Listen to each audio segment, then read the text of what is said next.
वासुदेवाय। ओम नमो भगवते वासुदेवाय। ओम नमो भगवते वासुदेवाय। ओम नमो भगवते वासुदेवाय। नारायणं नमस्कृत्यं नरं चैव नरोत्तमं देवीं सरस्वतीं व्यासं ततो जयमुदीरयेत्। नष्टप्राय सुभद्रेषु नित्यं भागवत सेवया भगवतिरुत्तम श्लोके भक्तिः भवति नैष्ठिकी। ॐ जन्मध्यस्य तन्वयादितरतः चार्थेष्वः विज्ञः स्वराट् तेने ब्रह्महृदयादिकवये मुह्यन्ति यत् सूर्यः तेजो वारिमृदां यथा विनिमयो यत्र त्रिसर्गो अमृषाम् धाम्ना सदा निरस्तकुहकं सत्यं परमधीमहि धर्मः प्रोजितकैतवोऽत्र परमो निर्मत्सराणां सतां विद्यम् अत्र वस्तु शिवदम् तापत्रयोन्मूलनम् श्रीमद्भागवत महामुनिकृते किं वा परमेश्वरः सद्योर्दिवदत्र कृतिभिः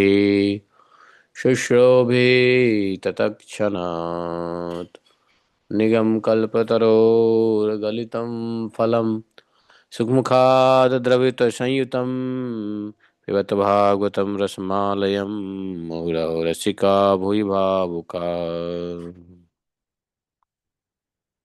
अहं सर्वस्य प्रभवो मत्तः सर्वं प्रवर्तते इति मत्वा भजन्ते मां बुधा भावा समन्विताः मच्चित्ता मद्गतप्राणा बोधयन्तः परस्परं कथयन्तः मां नित्यं तुष्यन्ति च रमन्ति च तेषां सततयुक्तानां भजतां प्रीतिपूर्वकं ददामि बुद्धियोगं तं येन मापयान्ति ते।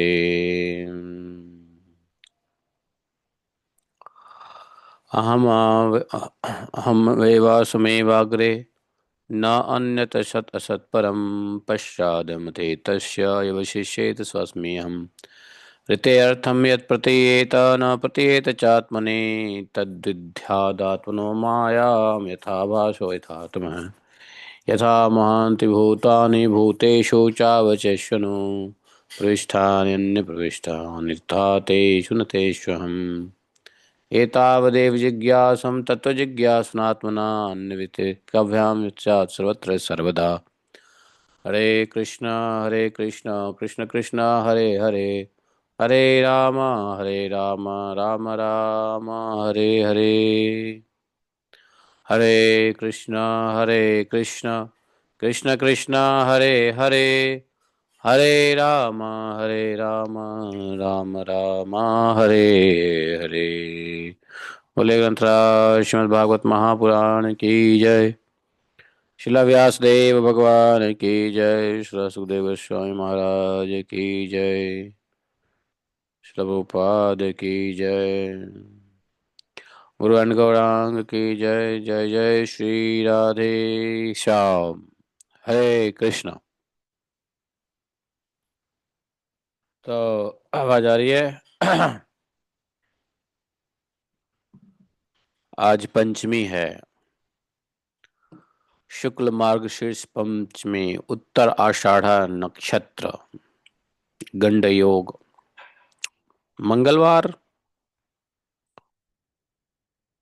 हेमंत ऋतु, दक्षिणायन।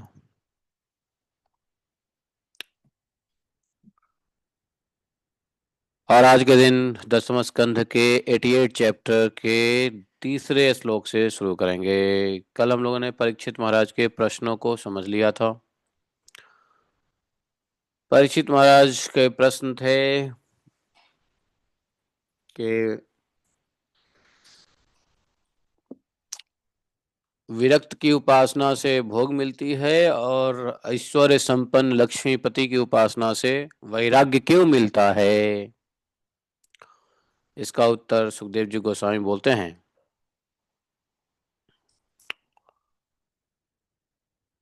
1088-3 श्री शुकवाच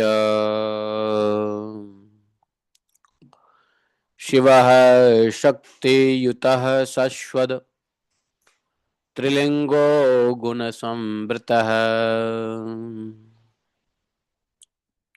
वैकारिकः तजैश्च तामसश्चत्यहं तथा ततो विकारा अभवन् षोडशामीषु कञ्चन उपधावन् विभूतीनां सर्वासां स्नुते गतिम् हरिः हि निर्गुणः साक्षात् पुरुषः प्रकृतेः परः स सर्वदृगुपद्रष्टा तं भजन् निर्गुणो भवेत्। निवृत्तेष्वश्वमेधेषु राजा युष्मत्पितामहः शृण्वन् भगवतो धर्मान् पृच्छादि अच्युतम् सः आह भगवांस्तस्मै प्रीतः शुश्रूषवे प्रभुः नृणां निःश्रेयसार्थाय यो अवतीर्णो यदो कुले। ॐ अज्ञानतिमिरान्धस्य ज्ञानाञ्जनशलाकया चक्षुरुन्मीलितं येन तस्मै श्रीगुरवे नमः। श्रीचैतन्यमनोभीष्टं स्थापितं येन भूतले स्वयं रूप कदा मह्यं ददाति स्वपदान्तिकम् वन्देऽहं श्रीगुरोः श्रीयुतपदकमलं श्रीगुरो न वैष्णवांश श्रीरूपं सागरजातं सहगणरघुनाथान्वितं तं सजीवं साद्वैतं सावधूतं परिजनसहितं श्रीकृष्णचैतन्यदेवं श्रीराधाकृष्णपादान् सहगणललिता श्रीविशाखान्वितांश्च हे कृष्ण करुणा सिंधो दीनबंधो जगतपते गोपेश गोपिका कांतम राधा कांतम नमस्तुते तप्त कांचन गौरांगी राधे वृंदावनेश्वरी वृषभानुसुते देवी प्रणमामि हरिप्रिये पांचकल्पतरुभ्यश्च कृपा सिन्धुभैव च पतितानां पावनेभ्यो वैष्णवेभ्यो नमो नमः। तो सुखदेव गोस्वामी महाराज ने कहा, परीक्षित जी शिव जी हमेशा सदा अपने शक्ति से युक्त रहते हैं। हमेशा वे तीनों गुणों से युक्त तथा अहंकार के अधिष्ठाता हैं। सत्व आदि गुणों से युक्त ये अहंकार के अधिष्ठात्री देव हैं शिव जी। उनके उपास्य देव हैं संकर्षण। तो हम लोगों ने हम पहले जान चुके हैं कि ये जो अहंकार है, ये अहंकार से, अहंकार में क्या है, तीन गुण है, सत्व रज तम। तीनों गुणों से युक्त अहंकार, इसके तीन भेद है। दोबारा से सुन लो, ये बार बार भागवतम में यह प्रसंग आता रहता है, क्योंकि ये समझना बहुत जरूरी है। वैकारिक अहंकार, तेजस अहंकार, तामस अहंकार। पहले भी अहंकार के बारे में पढ़ चुके हैं कई बार। तो ये यहाँ बोला कि वैकारिकस तेजश्च तामसश्चत्यहं त्रिधा, ये तीन प्रकार के शाश्वत त्रिलिंगो गुण संवृत अहंकार को ही त्रिलिंग गुण संवृत्त शाश्वत शक्ति कहा गया, जो शिव हमेशा इन शक्ति से युक्त रहते हैं, भगवान शिव, शिव जी। तो फिर क्या, ततो विकारा अभवन षोडशामीषु कंचन। बोले ये जो 3 विकार है, त्रिविध अहंकार, इसी त्रिविध अहंकार से क्या हुआ, 16 विकार हुआ।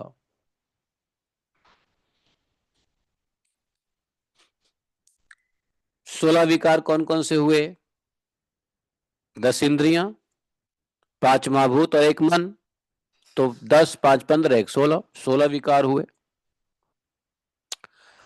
तो ये जो अहंकार है वो त्रिविध है, तीनों गुणमयी है, और उसके 16 विकार हैं। इन 16 विकारों से बना हुआ यह शरीर होता है, जिसमें 10 इंद्रिय होते हैं, 5 महाभूत और 1 मन।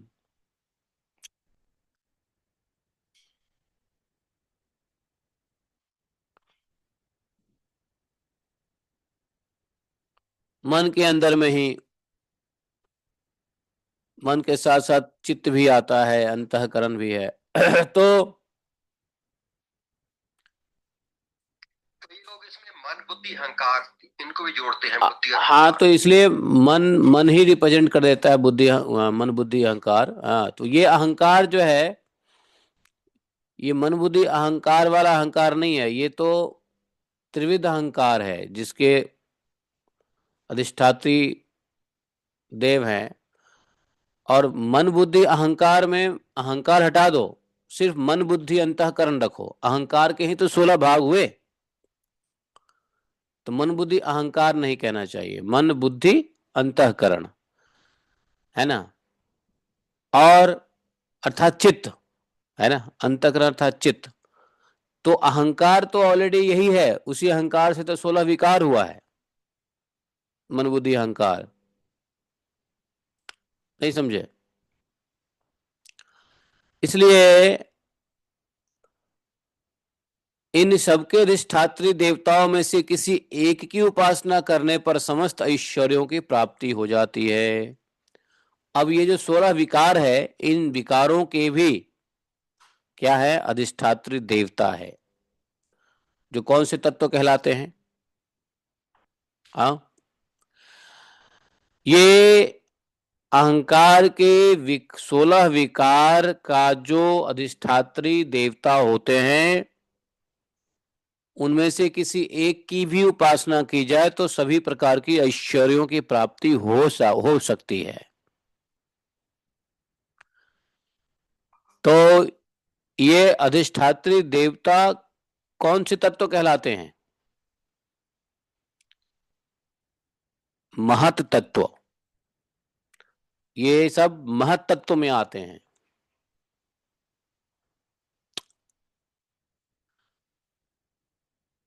तो महत तत्व में जितने भी देवता हैं, उन सबके महादेव हैं शिव जी। देवों के देव इसलिए कहते हैं शिव जी को, कि कोई देव शिव जी से अलग नहीं है, क्योंकि शिव जी ही अहंकार के देवता हैं, और अहंकार से ही 16 विकार हुए हैं, और उसके अधिष्ठात्री देवता देवता लोग हैं।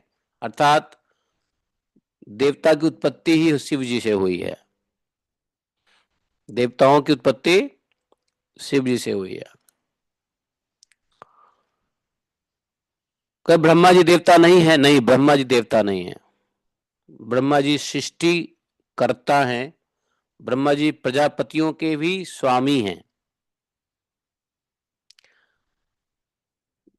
एक तरीके से शिव जी भी प्रजापति है, प्रजापतियों के महाप्रजापति हैं, जैसे महादेव कहते हैं वैसे महाप्रजापति हैं। सभी प्रजापतियां उनसे ही निकलता है। नहीं,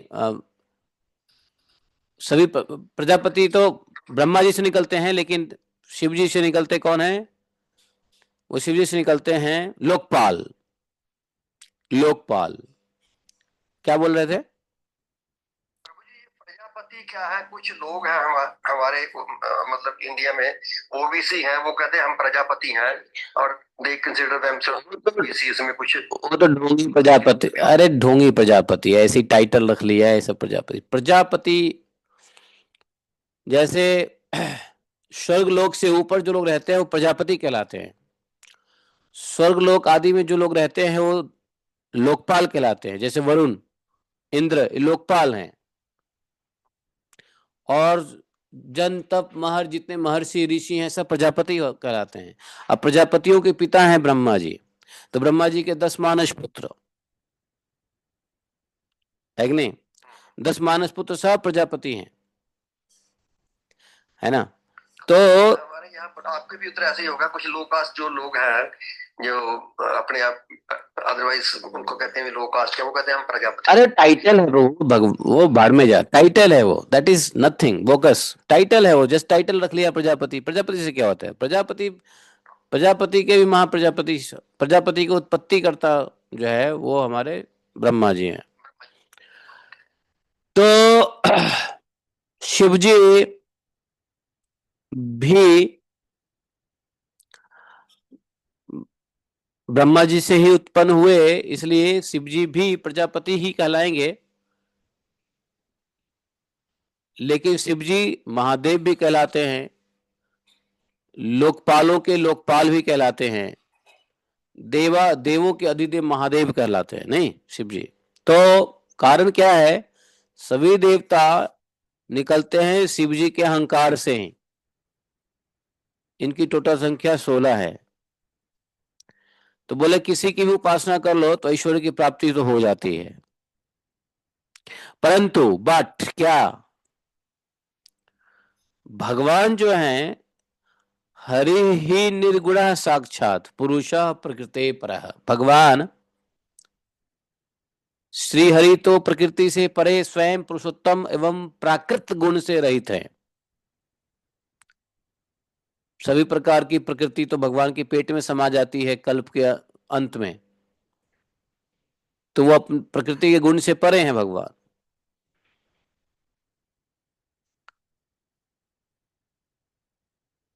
पुरुषोत्तम, सर्वज्ञ, सबके अंतःकरणों की साक्षी, जो उनको भजता है वह भी स्वयं ही गुणातीत हो जाता है। तो यहां कहने का तात्पर्य सुनो, कहने का तात्पर्य एक लाइन में नहीं समझ में आएगा, थोड़ा सा डिकोड करना पड़ेगा। नहीं, तात्पर्य यह है कि उन्होंने कहा कि देखो ये शिवजी तो चलो वैराग्यपूर्ण है, लेकिन सारी अहंकार शिवजी से निकलती है, सारे महत्व तो शिवजी से निकलते हैं, सारे ऐश्वर्य शिवजी से निकलते हैं। तो किसी की पूजा करने से ऐश्वर्य की प्राप्ति हो जाती है, लेकिन क्योंकि उनके पास ऐश्वर्य है, देवताओं के पास क्या है, ऐश्वर्य है, देवताओं के पास ऐश्वर्य है। तो किसी देवता को पूछते हो तो लगभग शिव जी को ही पूछते हो, और शिव जी को पूछते हो तो सभी प्रकार के देवता हो तो इसमें आ ही जाती है, सभी लोकपाल आ जाते हैं। महादेव को पूजा तो सर्वदेव पूजा हो गया, और किसी एक देव की पूजा करते हैं तो महादेव की भी पूजा हो ही जाती है, जी महादेव से ही सब निकले हैं। तो उनके पास ऐश्वर्य है, इसलिए महादेव के पूजा करने वाले को, महादेव के उपासना करने वाले के पास ऐश्वर्य है, महादेव के पास ऐश्वर्य है। और अब यहाँ पे एक बात बताऊं सीक्रेट, जब सारे ईश्वर के लोकपाल भगवान शिव से निकलते हैं तो शिव विरक्त क्यों रहते हैं, यही तो, क्योंकि शिव सिर्फ लोकपाल ही नहीं है, प्रजापति भी हैं, अर्थात वैष्णव भी हैं, है कि नहीं। वैष्णव के पास सब कुछ होता है, लेकिन वो भोग के लिए प्रयोग नहीं करता। देवताओं के पास ऐश्वर्य है, लेकिन वो भोग के लिए प्रयोग करते हैं और अपने उपासकों को भोग देते भी हैं, समझे। लेकिन भगवान महादेव ऐसा नहीं है, उनके पास ऐश्वर्य है, क्योंकि ऐश्वर्यों के ही तो जननी है महादेव, अहंकार महत्त्व की जननी है महादेव, हैं? जनक, जननी कहो, जनक कहो, जनक है महादेव। जननी तो स्त्रीलिंग हो गया, जनक है महादेव। तो अहंकार और लोकपालों के जब जनक है महाराज, तो महादेव के पास सब कुछ है, ऐश्वर्य भी है। लेकिन वो जनक होने के सभी ऐश्वर्यों के जनक होने के साथ साथ वो महावैष्णव भी हैं। और वैष्णव कभी भी भगवत प्रदत्त शक्तियों को भोग में नहीं लाता। इसलिए देखो, हमारे जितने गोस्वामी वृंदावन में थे, लोगों को लगता था कि बड़े कष्ट में हैं, जंगल में रहते हैं, इनके पास कोई साधन नहीं है, लोगों को लगता था कि कष्ट में है। एक दिन राजा को दिखा दिया सनातन गोस्वामी और सनातन गोस्वामी और रूप गोस्वामी कि कितने बड़े ऐश्वर्य के अंदर में रह रहे हैं। बड़े प्रेम से कहा राजा ने, कोई सेवा बताइए, सेवा बताइए, हम सेवा करना चाहते हैं। सेवा करना चाहते हो तो केसी घाट में पत्थर निकल गया, उस पत्थर को लगा दो बस। उसके अकाउंटेंट ने कहा, खजांची ने कहा कि महाराज ये पत्थर तो हम अपनी पूरी संपत्ति बेच देंगे ना, पूरा राज्य संपत्ति बेच देंगे, तब भी उस पत्थर को हम नहीं ला पाएंगे। इतनी महंगी पत्थर है और मिलेगी भी कहाँ ये पता भी नहीं है। एक पत्थर सिर्फ उनको चेंज करना था जो केसी घाट में हट गया था। हमको केसी घाट लाल पत्थर दिखता है, लेकिन सब मणि जड़ित है। तो आश्चर्यचकित हो गया कि ऐसा क्या। जब राजा को पता चला, अरे ये बाबा लोग तो बड़े सिद्ध महात्मा हैं, इनके पास सब कुछ होते हुए भी व्यक्त भाव दिखाते हैं, क्यों? वैष्णव, महावैष्णव के पास सब कुछ होते हुए विरक्त भाव क्यों दिखाते हैं? वैष्णव क्या नहीं कर सकता है सिद्धि? ऐसी सिद्धि होती है वैष्णवों के पास। स्वामी तुलसीदास जी के पास कम सिद्धि थी क्या? मरे हुए के जिंदा कर दिया। जिससे घर में रोटी भिक्षा मांगी, उस माता को बोली, माता हमारे पास कुछ सिद्धियां हैं, मैं आपको ऐसा वरदान दे सकता हूं कि आपको किसी वस्तु की कमी नहीं होगी। माता भी वैष्णव थी, संत सेवी थी, उन्होंने मांगा कुछ नहीं, लेकिन तुलसीदास जी बहुत कुछ देना चाहते थे। वो चाहते तो इतना धन संपत्ति उनको दे देते। अब तुलसीदास जी स्वयं थे फकीर, उनके पास इतना धन संपत्ति कहाँ है? तो होता है वैष्णव के पास भगवान अथाह अपना सारा खजाना अपने वैष्णवों को दे देते हैं। वैष्णव से प्रेमी भगवान से बड़ा कोई नहीं है। भगवान के लिए वैष्णव से भगवान ने कहा, यहां तक कि बलराम जी और लक्ष्मी जी भी इतना प्रिय नहीं जितना हमारा भक्त हमें प्रिय है। जब भगवान अपने भक्तों सर्वस्व दे देते हैं तो यह ऐश्वर्य की क्या बात है? तो इसलिए महादेव के पास सब कुछ है, लेकिन वो विरक्त रहते हैं, क्योंकि इस संसार में, इस संसार से निर्लिप्त रहना है तो विरक्त रहना है। आसक्त रहे संसार में तो फंस जाएंगे, और फंसने के लिए वैष्णव नहीं आता। महावैष्णव महादेव कैसे फंस सकते हैं संसार में? इसलिए वो विरक्त रहते हैं, विरक्त दिखते हैं। लेकिन जब उनका कोई भजन करता है तो वो ढेर सारा वरदान दे देते हैं,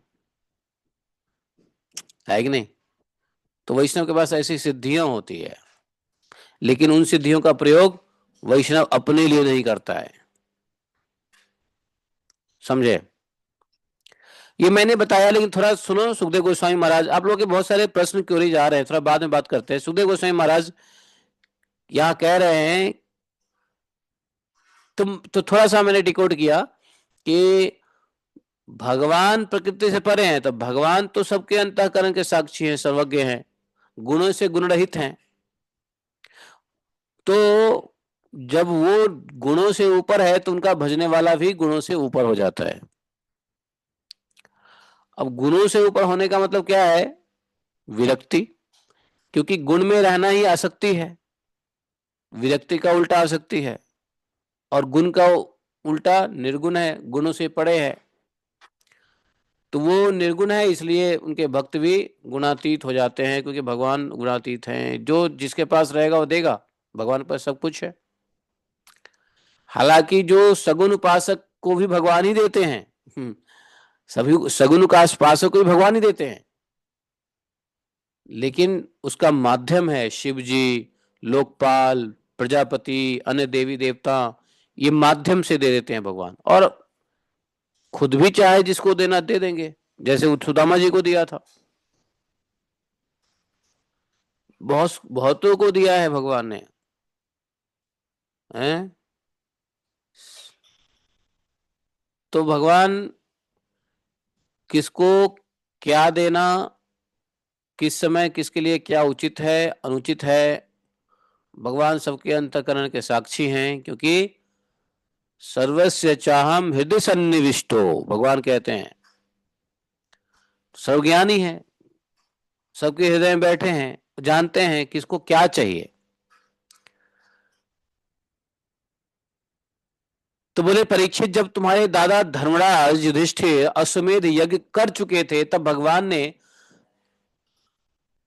नाना प्रकार के धर्मों का वर्णन सुनते समय भगवान से आपके दादा युधिष्ठिर बहुत सारे धर्म की वर्णन सुन रहे थे। उसी समय यही प्रश्न युधिष्ठिर ने भी किया था,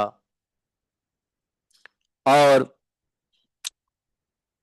युधिष्ठिर के प्रश्न सुन करके युधिष्ठिर को उत्तर सुनने की इच्छा देखकर प्रसन्नता पूर्वक भगवान ने उत्तर दिया। अब सुनो, इसी बात को भगवान कहते हैं, युधिष्ठिर ने भी यही प्रश्न किया था, तो भगवान ने जवाब दिया युधिष्ठिर को, यस्याम अहम अनुगृहामि हरिष्ये तद्धनम शनैः ततो अधनम त्यजन्तस्य स्वजना दुख दुखितम।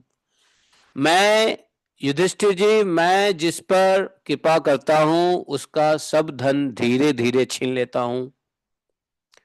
क्यों भाई? ताकि वो निर्धन हो जाए, और जब वो निर्धन होगा तो क्या होगा? सगे संबंधी छोड़ देते हैं। निर्धन व्यक्ति का कोई सगे संबंधी नहीं होता, पत्नी भी छोड़ के चली जाती है। खैर, पत्नी तो निर्धन होने पे नहीं छोड़ती, थोड़ा बहुत धन कम हो जाए तभी छोड़ देती है। है कि नहीं? तो निर्धन यदि बिल्कुल हो जाए तो पूरा संसार ही छोड़ देता है? बैंक बैलेंस थोड़ा बहुत है, सिर्फ नौकरी छूट गई तो पत्नी छोड़ देती है। फिर भी बैंक बैलेंस थोड़ा बहुत है, बिजनेस का गड़बड़ हो गया तो पत्नी छोड़ देती है। हमेशा नहीं, बट देखा जाता है। तो कहते हैं क्या, ये घर संसार धन से जुड़ा हुआ है, और धन जब नाश होता है, जब मैं छीन लेता हूं धन को, निर्धन कर देता हूं, तो उसके सगे संबंधी उसको छोड़ देते हैं। क्या होता है? दुखाकुल चित्त की प्रवाह, वो बिल्कुल क्या होता है, दुखी हो जाता है। लेकिन सगे संबंधी छोड़ देते हैं धन की वजह से, निर्धन होने की वजह से, मैं धन छीन लेता हूं। फिर क्या करता है वो? धन कमाने के लिए और मेहनत करता है। चलो यह नुकसान हो गया, और कमाएंगे, कोई बात नहीं है, जान है तो जहान है, अभी तो पूरी संसार बाकी है, जीवन बाकी है, नहीं? तो वो मेहनत करता है धन कमाने के लिए। अब फिर धन कमाएगा तो फिर संसार का प्यारा बन जाएगा। इसलिए मैं क्या करता हूं, उसके जितने भी मेहनत है धन कमाने के, उसके ऊपर भी मैं निसफल कर देता हूं, उसको भी नाश कर देता हूं। उसका वह भी प्रयत्न धन कमाने का नाश कर देता हूं। जितना भी मेहनत करेगा धन कमाने के लिए, उद्योग करेगा, सब मैं निसफल कर देता हूं। महाराज ऐसा क्यों करते हो? क्योंकि मैं कृपा करता हूं, मैं चाहता हूं मेरे पास आए, मैं चाहता हूं उसकी आसक्ति मेरे में लगे। जिसकी आसक्ति संसार में लग जाएगी, भगवान में कभी नहीं लगेगा। इसलिए भगवान जिस पे कृपा करते हैं, अगर अगर धन में आसक्ति है, भगवान में नहीं है, और भगवान यदि चाहते हैं कि ये हम मुझ में आसक्ति करे, तो भगवान उसी व्यक्ति का धन छीनते हैं जिस पे कृपा करते हैं। लेकिन भगवान चाहते ही नहीं कृपा करना, तो कितना भी धन कमा लो, कुछ भी कर लो, ऐश कर लो, भगवान के कोई फर्क नहीं पड़ता, भगवान नहीं छीनते हैं ऐसे धनों को। लेकिन तीसरा कंडीशन यह भी है कि यदि धन है, उसमें ममता नहीं है, आसक्ति नहीं है, आसक्ति भगवान में ही है, तब भी भगवान धन नहीं छीनेंगे। क्यों छीनेंगे भगवान धन? अरे भगवान चाहते हैं कि वो अपनी आसक्ति भगवान में लगाए, और धन होने के बावजूद भी आसक्ति भगवान में लगी ही हुई है, तो भगवान उल्टा धन देते हैं, क्यों छीनेंगे? जैसे उदाहरण के लिए अम्बरीश महाराज, अम्बरीश महाराज क्लासिक एग्जाम्पल है। उनका धन छीना उन्होंने, बल्कि उल्टा भगवान ने उनके राज्य पाठ की रक्षा सुरक्षा की। क्यों? वो हमेशा भजन करते थे। राजा भजन हमेशा करेगा तो राजपाट कौन चलाएगा?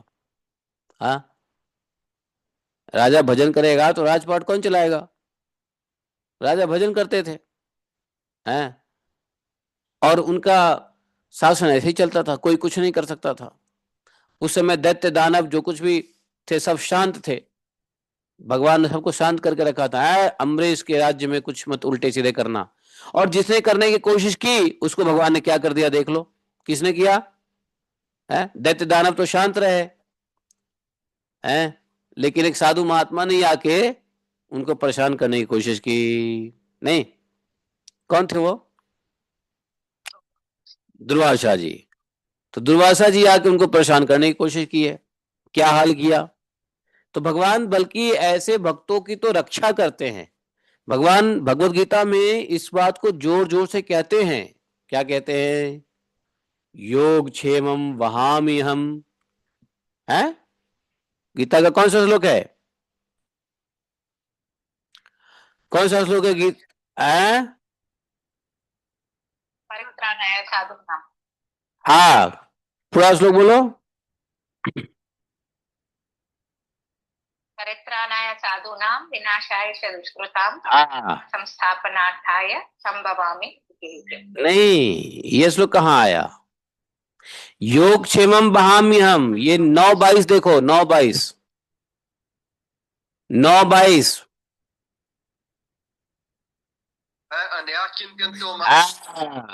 वही मैं कह रहा हूं, 9:22 का श्लोक है, 9/22। अनन्याश्चिन्तयन्तो मां जे जनाः पर्युपासते तेषां नित्याभियुक्तानां योगक्षेमं वहाम्यहम्। तो यहाँ भगवान ने 9/22 में कहा है कि जो हमारा अनन्य चिंतन करेगा, अन्य अन्य चिंतन नहीं, अन्य अन्य को छोड़ के अनन्यास चिंतयन्तो मां, मेरा ही चिंतन करेगा, जे जना पर्युपासते तेषाम नित्ययुक्ता नाम योग क्षमम वहाम्यहम्। मैं क्या करता हूं? निरंतर भक्तिपूर्ण में भक्ति पूर्वक लगे हुए भक्त का योगक्षेम करता हूं। यहां योगक्षेम क्या है? देखो, योग का मतलब होता है जो वस्तु प्राप्त नहीं किया जा सकता है उस वस्तु को प्राप्त करा देता हूं, उसको बोलते हैं योग। योग मतलब जो साधारण मनुष्य के लिए अप्राप्य है उसके लिए भक्त के लिए भगवान प्राप्त उपलब्ध करवा देते हैं योग। अक्षेम का अर्थ है जो ऑलरेडी है भक्त के पास, उसको रक्षा करते हैं भगवान, प्रोटेक्शन करते हैं। अम्बरीश महाराज ऐसे ही भक्त थे। क्या थे वो? अनन्यास चिंतयंत भक्त थे, हमेशा चिंतन करते थे। तो यहाँ भगवान की बात श्लोक, ये गीता के श्लोक से, और यहाँ भगवान जो कह रहे हैं कि ततो धनम त्यजत्तस्य सजना दुख दुखितम यस्या अनुग्रहे गृह्णामि हरिष्ये तद्धनम शनैः। भगवान वैसे व्यक्ति का ही धन हरण करते हैं जिसका आसक्ति भगवान में नहीं है, धन में है, लेकिन पता नहीं किसी गुण की वजह से भगवान उस पर आकर्षित हो जाते हैं। और जब किसी भी गुण से भगवान आकर्षित हो जाते हैं तो भगवान उसका आसक्ति धन से हटा के अपने में लगाने के लिए ऐसे भक्तों का धन छीनते हैं पहले। समझे? हाँ, अब भगवान किसी पे कृपा करे। अब एक बात सुनो, अब यहाँ पे बात ये होगी, प्रश्न यह उठ सकता है कि महाराज जब व्यक्ति का धन में जब लगा हुआ है मन, आसक्ति, तो उस पर भगवान की कृपा होगी कैसे? जो वित्तेषणा, ग्रह एषणा, शिशु एषणा, पुत्र एषणा, पत्नी एषणा में लगा हुआ है, इंद्रिय सुख एषणा, इंद्रेषणा जिसको कहते हैं, राज्य एषणा, उपाधि एषणा, एषणा, आसक्ति लगी हुई है संसार में, उस पर भगवान की कृपा कैसे होगी? तो भैया भगवान की कृपा होती है, वो भगवान जानते हैं कि इस पे कृपा। हो सकता है कोई भगवान को 50 साल से भजन कर रहा हो, कृपा ना हुई हो, और हो सकता है क्षण भर जो भगवान की भक्ति भी नहीं, उस पर भी कृपा हो जाती है। कारण क्या होता है? भगवान पता नहीं कौन से गुण से रिझ जाते हैं, और जब किसी गुण से रिझ जाते हैं तो उस पर कृपा करते हैं, और यदि उसका अटेंशन संसार में है तो पहले उसका धन छीनते हैं, फिर उसके सारे परिश्रम को व्यर्थ करते हैं कि हमारे तरफ आ जाओ बेटा, छोड़ो घर संसार। लेकिन ऐसे आप लोगों का धन नहीं छीनेंगे भगवान। आप लोग के पास धन होने के बावजूद भी भगवान में है ना आसक्ति, भगवान का नाम जब करते हो ना हमेशा, इसलिए आप लोगों का धन नहीं छीनेंगे। भगवान उल्टा जो है उसको सुरक्षित करेंगे, और जो बड़ा मुश्किल है प्राप्त करना, उसके लिए भगवान योग बनाएंगे। समझे? सबसे बड़ा योग भगवान ही बनाते हैं। एक ग्रह नक्षत्र तारे क्या योग बनाएगा? जैसे आज क्या है, गंड योग है, हर दिन कुछ ना कुछ योग रहता है, जानते हो, और उस योग में कुछ कार्य करो तो उसे सफलता होती है। भगवान तो योगेश्वर है, सभी प्रकार के योग बना देते हैं, अप्राप्य से प्राप्य। तो ऐसे भक्तों के लिए भगवान कह रहे हैं, लेकिन भगवान ने गीता में कह दिया है डरो मत। अब यह सुनकर के सब भक्त डर गए, ऐसे कैसे सारा धन छीन लोगे, रोड पे खड़ा कर दोगे ला करके, हैं? भगवान ने कहा डरो मत, अनन्यास चिंतन तो माम, जो मेरा हमेशा चिंतन करेगा उसका धन नहीं छूनूंगा। ये बात सत्य है, मैंने महसूस किया हुआ है इस बात को। भगवान ने मुझसे कई बार धन छीने हैं, जितनी मेहनत करी सही मेहनत पे पानी फेर दिया भगवान ने। है, दिल्ली में हमने बिजनेस शुरू किया, भगवान ने उसको सीधा क्रैश कर दिया। जितनी अच्छी से अच्छी नौकरी पकड़ी, भगवान ने उसको भी क्रैश कर दिया। यूपीएससी का एग्जाम निकाला आईएएस बनने के लिए, भगवान ने कहा बेटा ये भी तेरे बस की नहीं है, छोड़। ऐसा दिमाग घुमाया, छोड़ दिया यूपीएससी। सोचे कि विदेश में चला जाऊंगा, बड़ा धन कमाऊंगा, ऐशो आराम से रहूंगा, गंदे भारतवर्ष में कौन आएगा। भगवान ने कहा अच्छा विदेश में जाएगा, ऐसा झटका मारा विदेश में भी है, कहीं टिकने ही नहीं दिया। सच बता रहा हूं, कई बार पॉकेट भरे मेहनत से, कई बार पॉकेट जीरो कर दिया भगवान ने। जेन के प्रकारेण समझ में आ गई भैया, अब अपनी शक्ति छोड़ो। तो एक बार हम आए थे दुबई से, और बड़े संजोग से चले गए थे रमेश बाबा के यहाँ प्रवचन सुनने में जाया करता था। तो रमेश बाबा के यहाँ गए तो उसी दिन प्रवचन में बाबा कह रहे थे, और वही प्रवचन आज सुबह में सुना। आज सुबह वही प्रवचन सुना जो लाइव मैंने बाबा के यहाँ सुना था। तो वो कहते थे कि अपनी शक्ति पे भरोसा करोगे तो सफलता कभी नहीं मिलेगी, अपनी शक्ति छोड़ दो। व्यक्ति हारता क्यों है? क्योंकि अपनी शक्ति के ऊपर भरोसा करता है। जीव के अंदर कोई शक्ति नहीं है,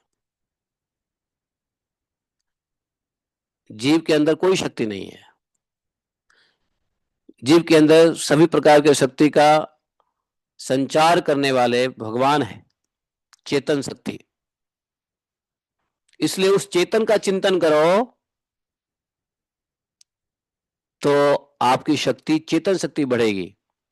चेतन शक्ति से हम कुछ काम करते हैं ना, अगर चेतन शक्ति कमजोर पड़ जाए तो हम कमजोर हो जाते हैं। यहां तक कि शरीर चेतन शक्ति जीरो हो जाए तो आदमी शरीर मरा हुआ सा लगता है, तो इसलिए जितना भगवान के चिंतन करोगे, चेतना शक्ति, चेतना चेतना नाम, ऐसा प्रभुपाद जी बाबा कहते थे, चेतना चेतना नाम, है ना।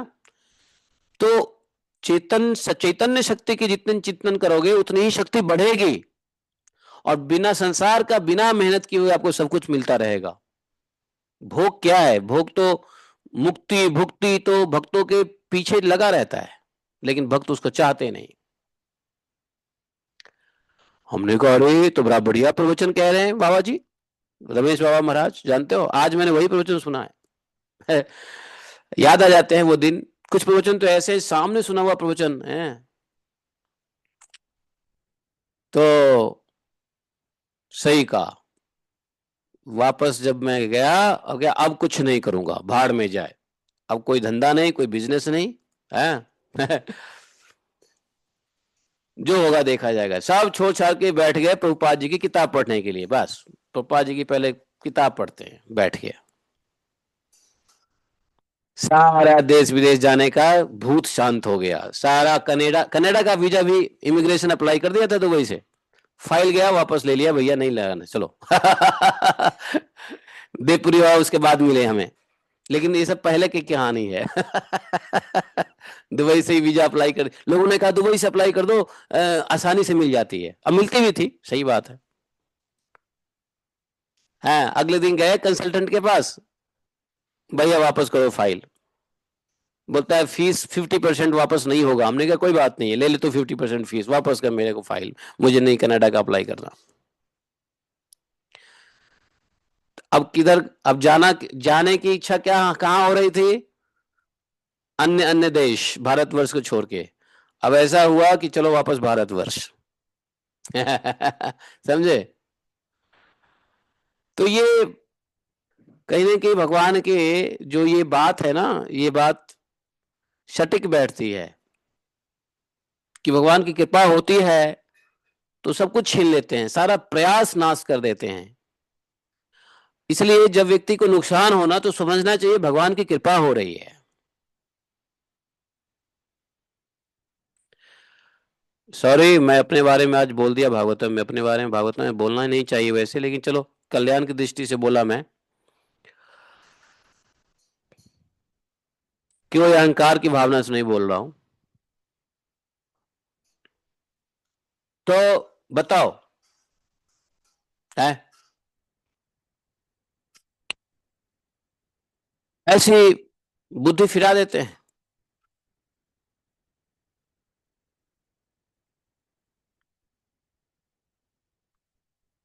तो भगवान सब कुछ करते हैं। किसी को दिमाग घुमा के निर्धन करते हैं, किसी का धन नाश करके निर्धन करते हैं, किसी का कुछ भी करके। और निर्धन मतलब सारा धन, धन मतलब क्या? रुपए पैसे ही नहीं। धन मतलब रुपए पैसे नहीं, धन का मतलब है कि आपका इज्जत प्रतिष्ठा सब खींच लेते हैं, सब ले लेते हैं। क्योंकि उपाधि में तो रहती है ना, अरे मैं तो एनआरआई, मैं तो ओसीआई, मैं तो है, मैं अमेरिकन सिटीजन, ये उपाधि है। या मैं तो फलाना विद्वान, पढ़ा लिखा, डबल पीएचडी है। मेरे में भी एक भूत थी, पहले मैं देखता हूं तो भूत था, पता है क्या? डिग्री खूब पढ़ लो, और डिग्री ले लो, और डिग्री ले लो, और एक्चुअली क्या हुआ, मैं एक बार साउथ गया था, अन्नामलाई यूनिवर्सिटी। तो वहां एक प्रोफेसर था, उसके अंदर 16-17 डिग्री थे, उसके नाम के आगे 17 डिग्री लिखा हुआ था। तो मेरी वहां इच्छा जाग गई कि मैं भी इससे ज्यादा पढ़ूंगा।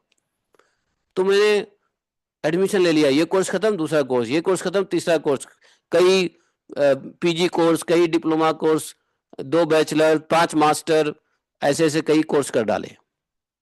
बताओ कितनी बड़ी गंदगी थी दिमाग में, बताओ नहीं? तो ये संसार ऐसे ही है, भगवान कुछ और चाहते हैं और हम वासनाओं के चक्कर में कुछ। तो जो अपनी इज्जत प्रतिष्ठा मान मर्यादा सबको भगवान खर्च कर देते हैं। कहाँ जाएगा तू भाग के? कनाडा, अमेरिका, चल इधर यू टर्न वापस। है कि नहीं? तो अभी रिसेंटली बात बता रहा हूं, सन 2019-20 में 19 में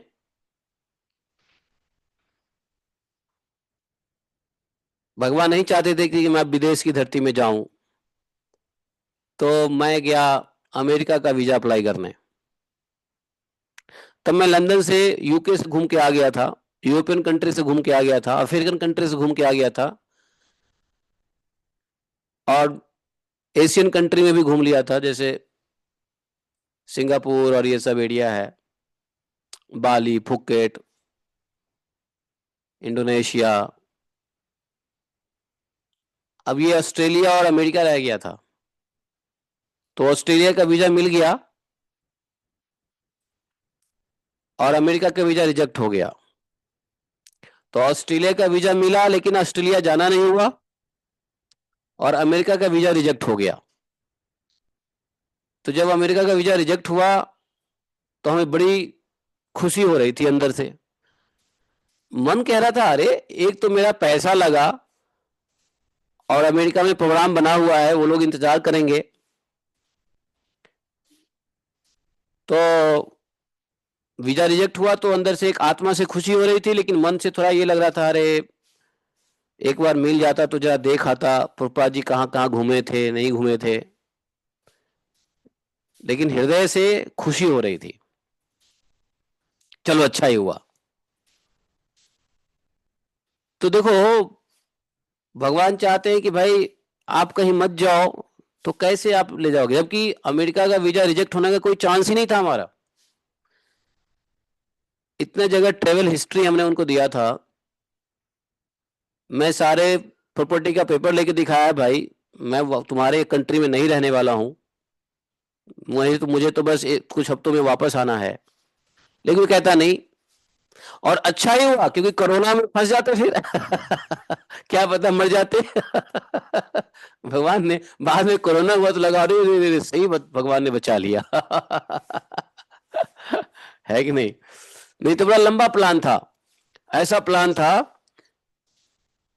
कि यहां से दुबई, दुबई से लंदन, लंदन से अमेरिका, अमेरिका से वापस अफ्रीकन कंट्री, फिर ऑस्ट्रेलिया, ऑस्ट्रेलिया से घूमते हुए इंडिया आना था। देखो भगवान कैसे पानी फेरते हैं। ये 2019 की बात कर रहा हूं मैं अधिक दूर की बात नहीं कर रहा हूं। तो समझ में आई बात, ये भगवान चाहते ही नहीं कहीं बाहर जाओ। और सुनो 2019 की बात तो ये है, 2019 में ही दिसंबर में मैं दुबई गया। That was my last trip of life, जीवन का पहला अंतिम ट्रिप था दुबई का। तो दुबई में उतरा दिसंबर 2 को, 2 या 3 को मैं दुबई उतरा था। हाँ 8 दिसंबर को दुबई उतरा। तो एयरपोर्ट पे उतरते ही मेरे मुंह से एक बात निकल गई कि अब दुबई दोबारा नहीं आऊंगा, जबकि कोरोना का नाम भी नहीं सुना था 8 दिसंबर को। कोरोना का नाम तो आया दिसंबर के एंड में, जनवरी में। लेकिन 8 दिसंबर को उतरते ही मुंह से निकल गया कि अब दुबई नहीं दोबारा आऊंगा। सब आश्चर्य में वहां पे खड़े। हाँ भी आया, इसका भाई आया था लेने के लिए। हाँ तो उस वक्त ऐसी अंदर से बात आ गई कि अब दोबारा नहीं आऊंगा, this is the last trip of life. हालांकि कोरोना एक कोई रीजन बाद में बना, लेकिन कोरोना भी रीजन नहीं था, ऐसे ही हृदय से निकल गया। और वास्तव में पहले दुबई जितना चाव से जाते थे प्रोग्राम करने, इस बार मन फीका फीका सा लग रहा था, सब उजरा चमन लग रहा था। यही दुबई उजरा चमन लग रहा था मुझे। अरे क्या है बेकार, कहाँ आ गया मैं। और वापस आया, उसके बाद दोबारा गया नहीं मैं और जाऊंगा भी नहीं, प्रश्न ही नहीं है। जब भारत की राजधानी दिल्ली नहीं जाऊंगा तो दुबई की बात ही छोड़ दो, जो दिल्ली हमारे यहां से कुछ ही दूरी पे है। तो कहने का मतलब इस बात की अनुभूति मुझे बड़ा है। भगवान कहते हैं ना कि धन हर लेता हूं, तो आपके धन का मतलब सिर्फ धन ही, रुपए पैसे नहीं है, आपका मान सम्मान भी छीन लेते हैं भगवान। बदनामी करवा देंगे, पिटवा देंगे, नफरत करवाएंगे लोगों से, आपके अंदर की सारी इच्छाएं मार देंगे। जितना उड़ने का फरफराएंगे ना पर, सारे पर काट देंगे भगवान। क्यों? वो चाहते हैं इधर घूमो, इधर टर्न लो, ऐसा उसको ही करते हैं। लेकिन सबको भगवान नहीं करते, इसलिए डरने की बात नहीं है। बहुत सारे लोग इस श्लोक का एग्जाम्पल देते हैं, देख लो भगवान जिस पे कृपा करते हैं उसका सब कुछ छीन लेते हैं, और डर के लोग कहते हैं क्या आदमी साधारण व्यक्ति तो भाग जाए, भजन भक्ति ना करे भगवान कृष्ण का? क्यों? क्योंकि भगवान कहते हैं कृपा कर, अरे मुझे नहीं अपना धन निर्धन होना है, मुझे नहीं पे आना है। कोई भक्त नहीं चाहेगा। और भक्त क्यों, भक्त को भगवान क्यों निर्धन करेंगे? भक्त को भगवान क्यों निर्धन करेंगे बताओ? नहीं कर सकते हैं, क्योंकि भगवान ने क्या कहा है, योग क्षमम वहामि हम, नहीं कहा है। हमको भगवान पे भरोसा नहीं होता है।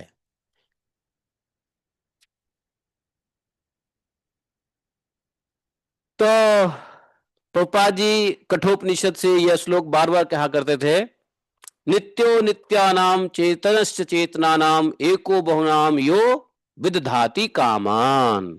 प्रभुपाद जी का बड़ा फेवरेट श्लोक था। जब बोलो प्रभुपाद जी, जब देखो प्रभुपाद जी ये कोट कर देते थे, नित्यो नित्यानाम चेतनश्च चेतनानाम एको बहुनाम यो विदधति कामान। भगवान चेतन के भी जो एक चेतन है और सभी चेतन प्राणियों का चेतन है। कौन? वही वही एक भगवान सब जीवों की आवश्यकताएं पूर्ण करते हैं। देखा, विदधाति कामान एको बहुनाम यो। भगवान एक हैं, ब्रह्म श्री कृष्ण, लेकिन बहुनाम यो विदधाति कामान, अनेक रूपों में बट करके। किस रूपों में? चेतन से चेतना नाम, जीवों में चेतन के रूप में जाकर के क्या करते हैं भगवान? कामान, सभी प्रकार की आवश्यकताओं को पूर्ति करते हैं। तो सभी प्रकार की आवश्यकता पूर्ति कौन करता है? भगवान करते हैं। जो व्यक्ति अपने आवश्यकताओं को पूर्ति के लिए भी भगवान की भक्ति छोड़ता है, तो या तो वो नीचे जाएगा, और यदि भगवान की कृपा हुई तो फिर वो भगवान उसको फिर निर्धन करके वापस लाएंगे अपने तरफ। कैसे? तो घुमाएंगे डंडा, समझे? तो यहां पर भगवान ने कहा कि देखो, जिस व्यक्ति पे मैं कृपा करता हूं वो मुझे छोड़ के कहीं और लगता है तो मैं उसका नाश करता हूं, उसके सारे सफलता को असफलता में डाल देता हूं, निसफल कर देता हूं। इस प्रकार मैं बार बार असफल जब वह हो जाता है जिस पे मैं कृपा करता हूं, तो वो बार बार असफल हो जाता है, तो उसका मन क्या होता है? विरक्त हो जाता है। बार बार असफल होने से मन विरक्त हो जाता है।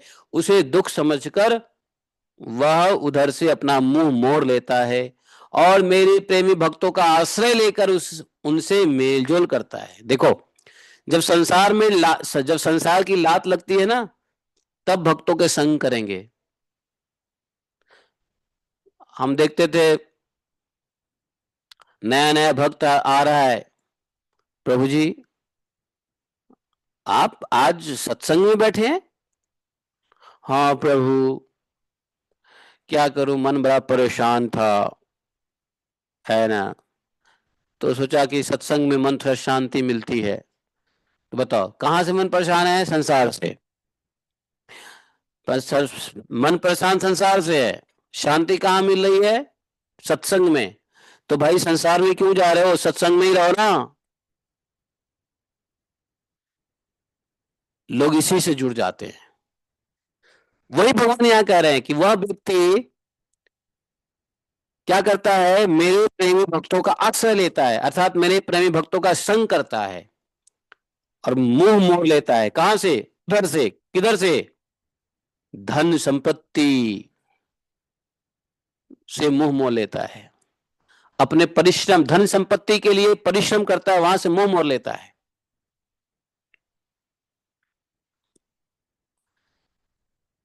और तब जब वो मुंह मोड़ के हमारे भक्तों का एसोसिएशन करता है, तब मैं उस पर अपनी अहेतु की कृपा की वर्षा करता हूं। भगवान ने ऐसे ही अहेतु की कृपा की वर्षा प्रभुपाद जी के ऊपर किया। मेरी कृपा से, भगवान कह रहे हैं, मेरी कृपा से उसे परम सूक्ष्म अनंत सच्चिदानंद स्वरूप ब्रह्म की प्राप्ति हो जाती है। इस प्रकार मेरी प्रसन्नता, मेरी आराधना बहुत कठिन है। इसी से साधारण लोग मुझे छोड़कर मेरे ही दूसरे रूप अन्य अन्य देवता की आराधना करते हैं। भगवान ने कहा कि मेरी आराधना बहुत कठिन है। मेरी आराधना में संसार का त्याग करना पड़ता है, संसार से मोह को निकालना पड़ता है। यह कठिन है। क्यों कठिन है भगवान की आराधना? क्योंकि भगवान कहते हैं मेरी आराधना के लिए एक शर्त है। जैसे प्रभुपाद जी गए टॉमस्किन पार्क में, वहां पहले आए ब्रह्मानंद स्वामी, अभी अभी ब्रह्मानंद स्वामी है, पहले उनका नाम कुछ और था। तो पहला व्यक्ति थे जो प्रभुपाद जी के कीर्तन में वो आए टॉमस्किन पार्क में। क्या बोलते हैं, टॉमस्किन पार्क, थॉमस्किन पार्क, क्या बोलते हैं उसको, राम जाने। तो वो 1-2 दिन, 4 दिन, 5 दिन, 6 दिन, 7 दिन आए। उनकी मन में इच्छा हुई, Swami ji I want to become your disciple। पप्पा जी ने कहा, पहला व्यक्ति थे वो जो पहली बार कीर्तन में आए थे, फर्स्ट यंग मैन, उनको पप्पा जी ने संन्यास दीक्षा दिया, ब्रह्मानंद स्वामी। तो पप्पा जी ने कहा कि देखो, if you want to become my student, I have a condition, you have to give up 4 nonsense activities. What are those Swami ji? उस वक्त प्रभुपाद जी कोई नहीं कहते थे, प्रभुपाद जी को स्वामी जी कहते थे। What are those condition Swami ji? Prabhupada ji ने कहा, first no meat eating, no meat eating और इवन ओनियन गार्लिक। इस प्रकार से प्रभुपाद जी ने 4 रेगुलेटरी प्रिंसिपल बताया। But Swami ji, I love someone, what about that? Prabhupada ji बोले, if you love someone then get marry. Prabhupada ji ने कई शादियां करवाए अमेरिका में।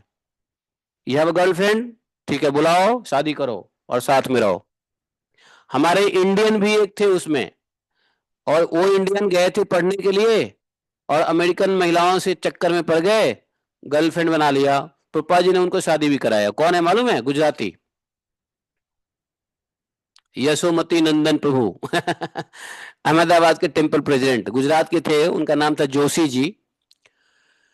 तो वो अमेरिका में पढ़ने गए थे, इंजीनियरिंग करने, और पढ़ लिख करके पढ़ते समय में उनको प्यार हो गया, वहां के लड़की से प्यार हो गया। फिर प्रभुपाद जी से मिले, प्रभुपाद जी को शरणागत हुए। फिर प्रभुपाद जी ने कहा तुमको शादी करनी पड़ेगी। प्रभुपाद जी ने उनको अमेरिकनों के साथ शादी करवाया।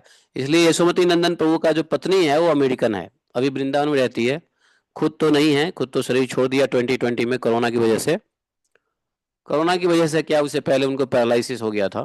तो देवकीनंदन प्रभु जो सूरत इस्कॉन एंड इस्कॉन अहमदाबाद के प्रेसिडेंट रहे, प्रभुपाद जी के डिसाइपल रहे, उन्होंने गुजराती में प्रभुपाद जी के बुक्सों का ट्रांसलेशन करवाया, मोस्टली उनके देखरेख में हुआ है।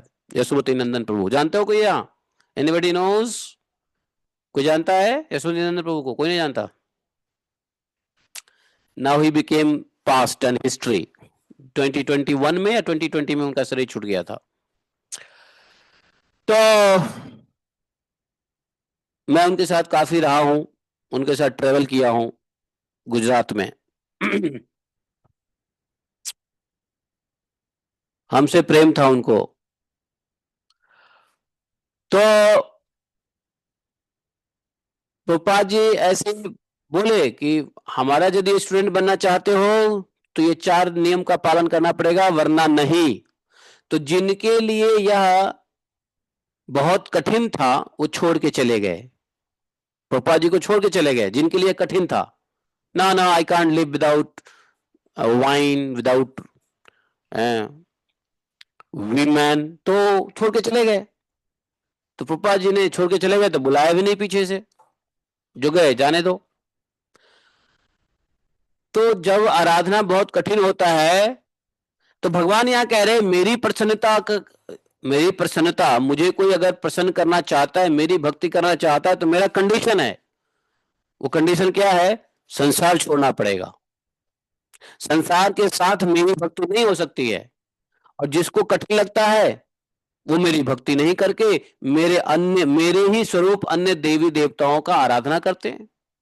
अन्य देवी देवता भी हमारे ही दूसरे रूप हैं, उनकी आराधना करते हैं। और दूसरे देवता आशुतोष हैं, जो झटपट पिघल जाते हैं और अपने भक्तों को साम्राज्य लक्ष्मी दे देते हैं। और देखो आशुतोष महादेव क्या करते हैं, जब पिघल करके झटपट जब वरदान दे देते हैं तो भक्तों को साम्राज्य लक्ष्मी दे देते हैं। और देखो देखो शिव जी के भक्त साम्राज्य और लक्ष्मी लेकर के क्या करते हैं? उन्मादी हो जाते हैं, पागल हो जाते हैं, प्रमादी हो जाते हैं, उत्श्रृंखल हो जाते हैं, राक्षस हो जाते हैं। अरे वो इतने पागल हो जाते हैं कि जिस देवता से उन्होंने लिया है वरदान, उसी देवता को अपना नौकर बना लेते हैं।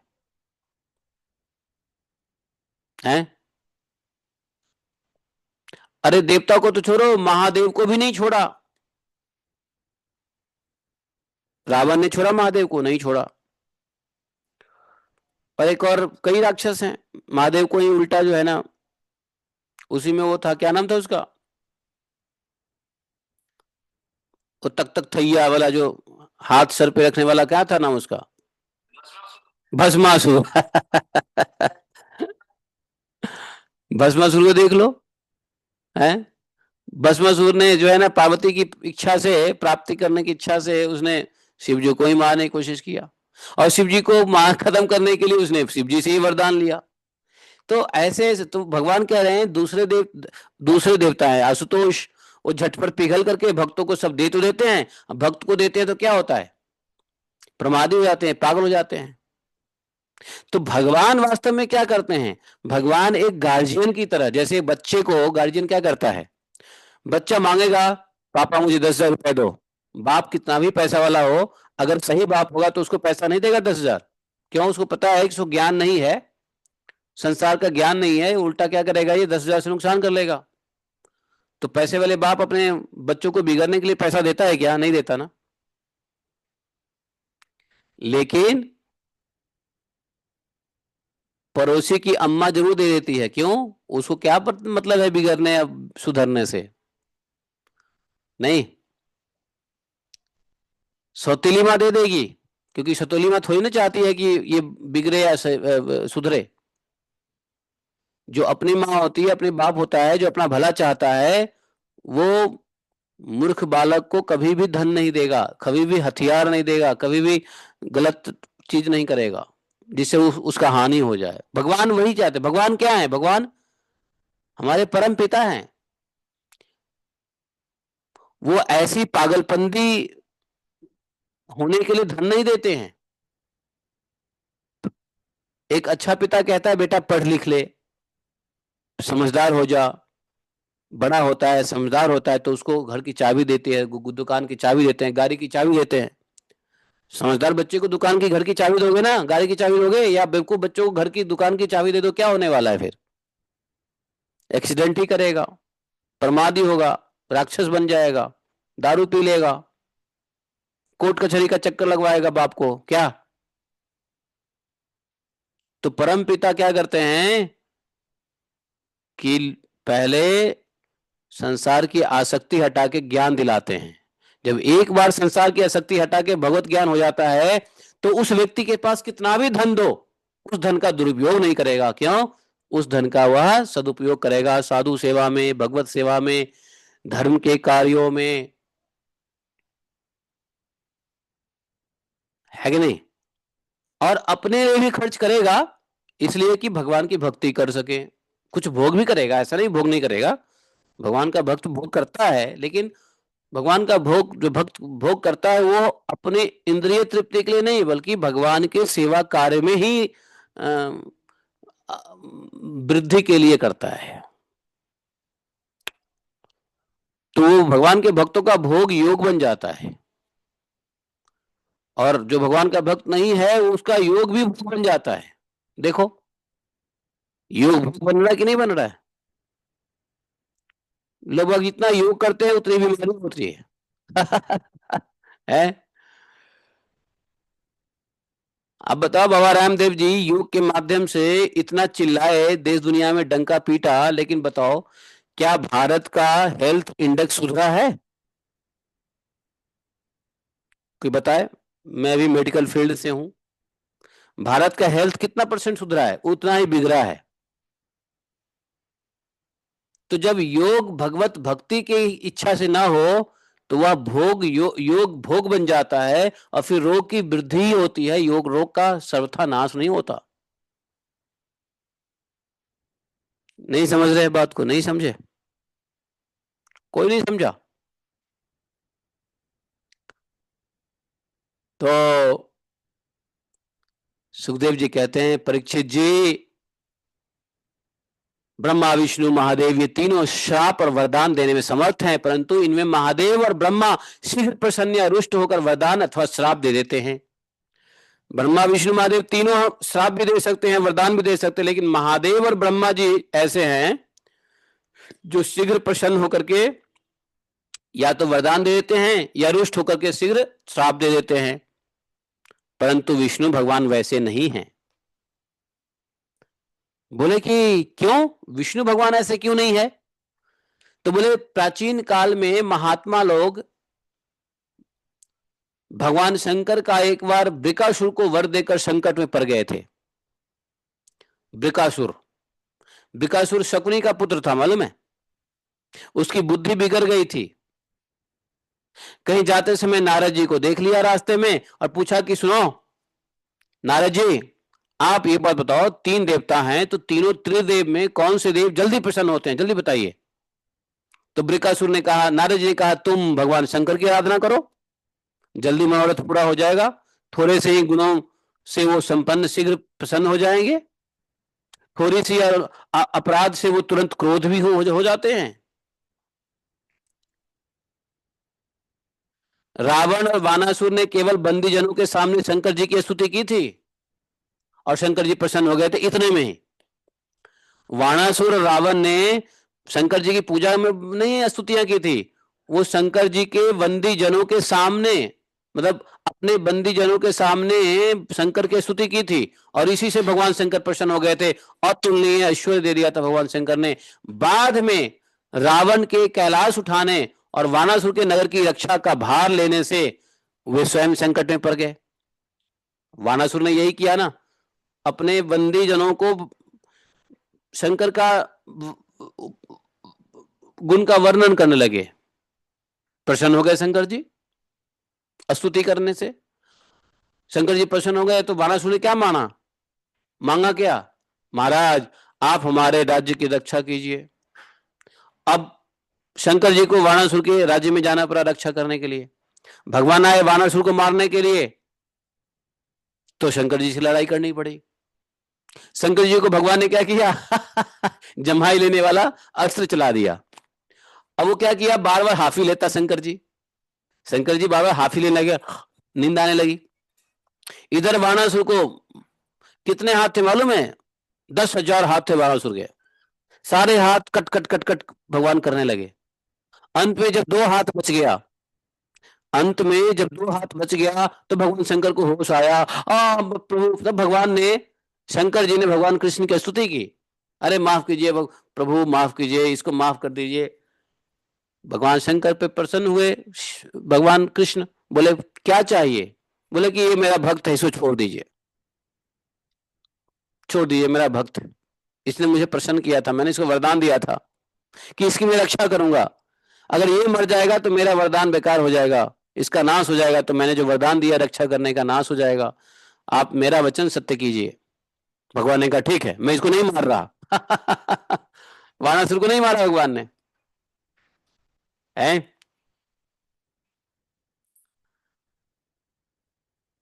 तो ये कहानी भागवत में हम लोगों ने पढ़ चुके हैं, और रावण के बारे में तो सब जानता है, हैं? तो इस प्रकार से बोले कि वो जो राक्षस था नारद जी को देख करके बोला कि बोलो त्रिदेव में कौन सबसे जल्दी प्रसन्न होंगे। नारद जी ने कह दिया जाओ शंकर जी प्रसन्न हो जाएंगे जल्दी। उसका नाम क्या था? बृकासुर, शकुनी का पुत्र था। अब नारद जी के मुंह से सुन करके बृकासुर केदार क्षेत्र में गया, केदारनाथ जहां पे भगवान रहते हैं शिव जी। और क्या किया मालूम है बृकासुर? बड़ा बदमाश था। भगवान शंकर को प्रसन्न करने के लिए अपने ही अंगों को, मांस को काट काट के आहुति देने लगा। हवन करने लगा। ओम नमः शिवाय, एक मांस काटता डाल देता। बताओ ऐसे भी यज्ञ होते हैं? भगवान शंकर जी दर्शन ही नहीं दिए। इस प्रकार से 7 दिन तक अपने पूरे शरीर के मांस काट के आहुति दे दिया। अब 7वें दिन बृकासुर ने सोचा कि शिव शंकर अभी तक प्रसन्न नहीं हुए। उसने सोचा कि अब मैं गर्दन ही काट के आहुति दे देता हूं।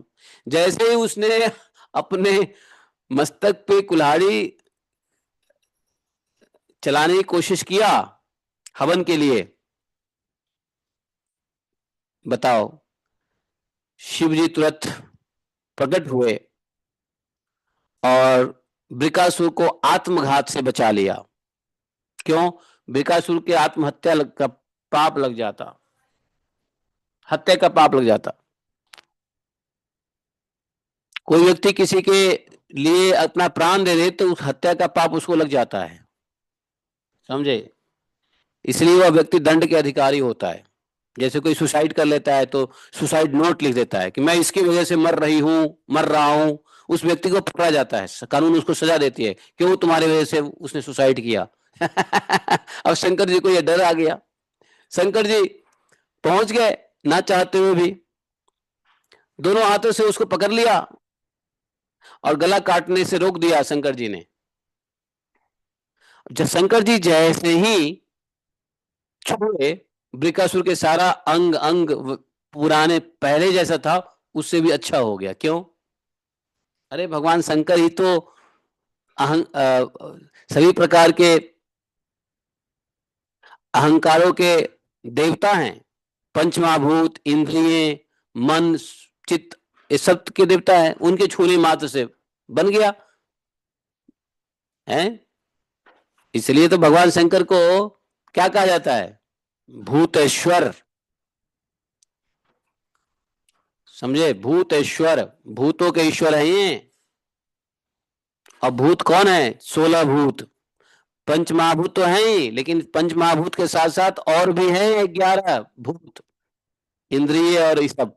तो भगवान शंकर जैसे छुए, उसका सारा पंचमहाभूत से बना शरीर फटाफट जय के त्यों हो गया, पहले की तरह हो गया। भगवान शंकर ने बृकासुर से कहा, प्यारे बृकासुर बस करो बस करो, बहुत हो गया है। तुम मर के मुझे क्यों पाप का भागी बनाना चाहते हो? तुम्हारी हत्या से मुझे ही पाप लगेगा। मैं किसी जीव की हत्या नहीं करता। मैं तो भूतेश्वर हूं, भूत का उद्धार करता हूं। बताओ क्या चाहिए तुमको? मांग लो जो मांगना हो, आत्महत्या मत करो मेरे भाई। अरे मैं तो अपने शरणागत भक्तों पर केवल जल चढ़ाने से संतुष्ट हो जाया करता हूं। यदि कोई हम पे जल चढ़ा दे, तुम केदारनाथ में आए हो, तुम जल चढ़ा देते तो मैं खुश हो जाता। तुमने अपने शरीर का अंग अंग काट के आहुति देने लग गए, अब सर काट रहे थे। अरे पागल, तुमको नारद जी ने बताया नहीं कि मैं सिर्फ जल से ही प्रसन्न हो जाता हूं? तुम क्यों इतना कष्ट ले रहे हो? नारद जी भी अलवेले हैं, आधा अधूरा इंफॉर्मेशन दे दिया बृकासुर को। असुर था ना, और असुर को तो हमेशा मार काट की रहती है, तो उसको लगा कि हम अपना अंग काटेंगे तो शिव जी प्रसन्न हो जाएंगे। शिव जी ने कहा, अरे क्या कर रहे हो भाई, झूठ मूठ का तुम अपना शरीर का पीड़ा दे रहे हो। केदारनाथ में आए हो, जल चढ़ा देते, ऐसे ही दंडवत कर लेते, हम प्रसन्न हो जाते। बेलपत्र भी नहीं कहा, और वो क्या बोलते हैं, धतूरा का फल भी नहीं कहा, बोला कि सिर्फ जल चढ़ा देते तो आ जाता है। बेलपत्र तो छोड़ो, धतूरा तो छोड़ो।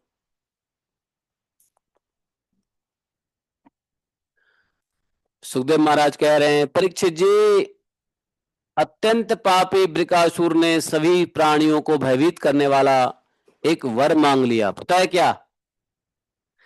यही भस्मासुर, बृकासुर को ही भस्मासुर कहते हैं। तो उसने बोला कि मैं जिसके सिर पे हाथ रख दूं वो मर जाए। और ऐसी याचना सुनकर भगवान शिव जी पहले तो परेशान हो गए, अनमने से हो गए, लेकिन क्या करें, वो उन्होंने वचन दे दिया है। तो प्लास्टिक स्माइल, प्लास्टिक हंसी, मतलब जैसे तैसे हंस करके कहा, अच्छा ठीक है, ऐसा ही हो। ऐसा वरदान दे करके समझो कि सांपों को ही अमृत पिला दिया हो। बताओ, भगवान शंकर के इस प्रकार कहने से बृकासुर के मन में क्या लालसा हुई कि मैं पार्वती को ही हर लूं। और वह शंकर जी की वर की परीक्षा के लिए उन्हीं के सिर पर हाथ रखने का प्रयास करने लगा। एक तो उसके मन में था कि पार्वती को हर लूं, दूसरा उन्होंने वरदान दिया है तो इस वरदान को टेस्ट कर लेते हैं। सामने शंकर जी हैं, अब शंकर जी के ही ऊपर हाथ रखने के लिए मेहनत करने लगा, कोशिश करने लगा। अब शंकर जी अपने ही दिए हुए वरदान से भयभीत हो गए। जय हो भोले शंकर। शंकर जी आगे आगे भागे और ये बृकासुर पीछे पीछे भागे। शंकर जी बृकासुर से डरते हुए, डर कर कांपते हुए भागने लगे। बताओ, पूरे स्वर्ग पृथ्वी और दिशाओं के अंत तक शिवजी, शंकर जी दौड़ने लगे। ऐसा कोई कोना नहीं था इस ब्रह्मांड का जहां शंकर जी ना भागे हों।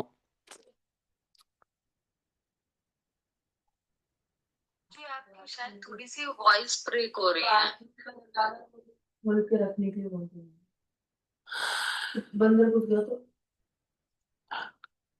तो हाँ, क्या हुआ, क्या हुआ? नहीं, आवाज नहीं आ रही है? आवाज नहीं आ रही है, इसका मतलब है कि भागवतम का टाइम खत्म हो गया। मैं ज्यादा टाइम ले रहा हूं, 9:16 हो गया है।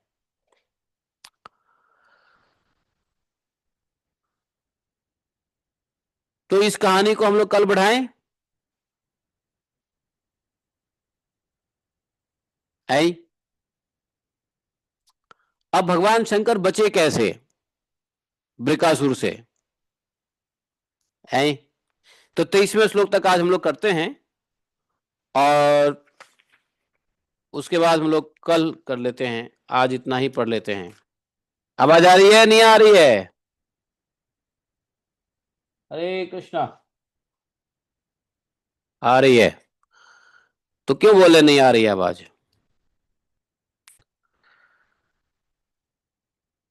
तो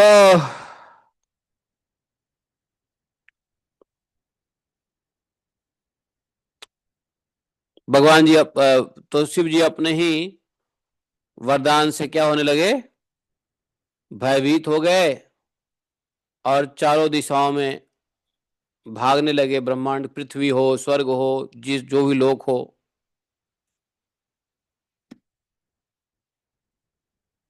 किसने बचाया? अंत में वो उत्तर की ओर बढ़े और इस संकट को टालने का जब कोई उपाय नहीं दिखा तो घुस गए कहां? वैकुंठ लोक में। समझे? अब वैकुंठ लोक में घुसे, फिर कैसे बचे, ये हम लोग कल सुनेंगे। और कल ही तीनों देवों की परीक्षा भी होगी।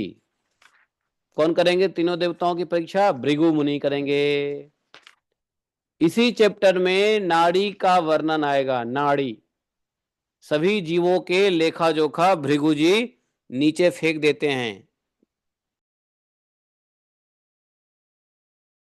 दिवस सेवा तमेव माता च पिता तमेव तमेव बंधु च सखा तमेव तमेव विद्या द्रविणम तमेव तमेव मम सर्वदेव देवः।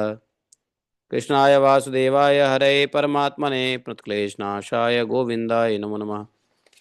हे कृष्ण करुणा सिंधु दीनबंधु जगतपते गोपेश गोपिका कांतम राधा कांतम नमोस्तुते।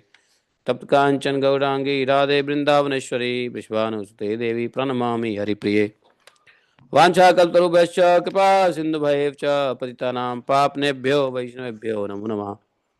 जय श्री कृष्ण चैतन्य प्रभु नित्यानंद श्री अद्वैत गदाधर शिवासादि गौर भक्तवृंद। हरे कृष्ण कृष्ण कृष्ण हरे हरे, हरे राम राम राम हरे हरे। बोलिए ग्रंथराज श्रीमद् भागवत महापुराण की जय। श्रील व्यासदेव भगवान की जय। श्रील सुखदेव गोस्वामी महाराज की जय। जय जय श्रील प्रभुपाद की जय। जय श्री राधे। हरे कृष्णा। तो अभी बीच में कुछ लोग कुछ बोल रहे थे। क्या बोल रहे थे? अब बोलो क्या बोलना है। अब आपका समय है।